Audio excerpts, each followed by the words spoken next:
Hey there, fellow adventurers of the Grand Line. Welcome back to the channel, and today, we've got something exciting to dive into. We're continuing our journey through Netflix's live-action adaptation of the beloved One Piece series. If you missed our review of the first episode, be sure to check it out after this one. But for now, let's set sail and explore episode 2, The Man in the Straw Hat. I'm your host, and today we're delving deep into the wild world of Buggy the Clown, so buckle up, because it's gonna be a bumpy ride. Before we dive into the episode itself, let's talk about the creative minds behind this adaptation. The Man in the Straw Hat was directed by Mark Jost, who also helmed the first episode. And for the script, we've got Ian Stokes, known for his work on Marvel's Netflix shows. It's interesting how Netflix seems to have found a knack for adapting comic book material. And they're applying that same magic to manga with One Piece. Now, let's get to the juicy bits of this episode. One Piece has always been known for its wild and diverse genres, but in this second episode, it takes a daring step. It mixes its trademark slapstick comedy and swashbuckling action with a surprising dose of slasher horror. Yes, you heard that right. Luffy, Zoro, and Nami find themselves in a nightmare scenario under the menacing grip of Buggy the Clown. But this isn't the comical Buggy we remember. He's somewhere between the Joker and Pennywise, and the results are chilling.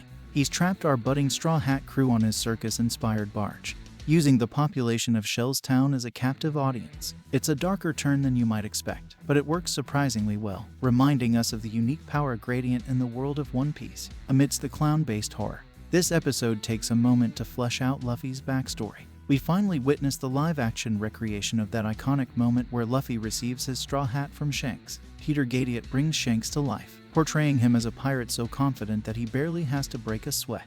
Their dynamic starts to feel like a classic superhero origin story as Luffy trains to harness his rubber powers and takes on a rather rude goon. Shanks serves as a touching father figure, and young Luffy's promise to outdo him one day adds emotional depth to the significance of that straw hat. Now, let's address something that's been on the minds of many fans: the challenges of adapting such an expansive series into a limited series. With just 8 hours to adapt about 15 hours of anime, sacrifices were inevitable. Some beloved fight scenes and characters may only get a brief cameo. While this might disappoint hardcore fans, newcomers will still find a captivating story here. The live-action series remains faithful to its source material, but it does struggle at times to adjust to its new medium.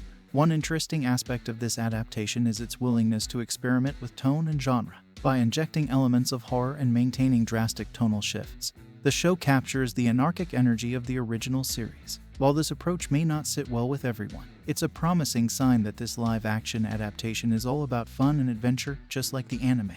And there you have it, folks. Episode 2 of Netflix's One Piece live-action adaptation delivers a thrilling mix of horror, action, and heart. It might not replace the iconic anime or manga, but it's a fun way to experience the early moments of this epic tale. Who knows, it might even inspire a new generation of fans to embark on the grand adventure of One Piece. If you enjoyed this review, don't forget to give that subscribe button a hearty click to stay updated with our journey through the Grand Line. Until next time, keep the spirit of adventure alive, and I'll see you on the next video.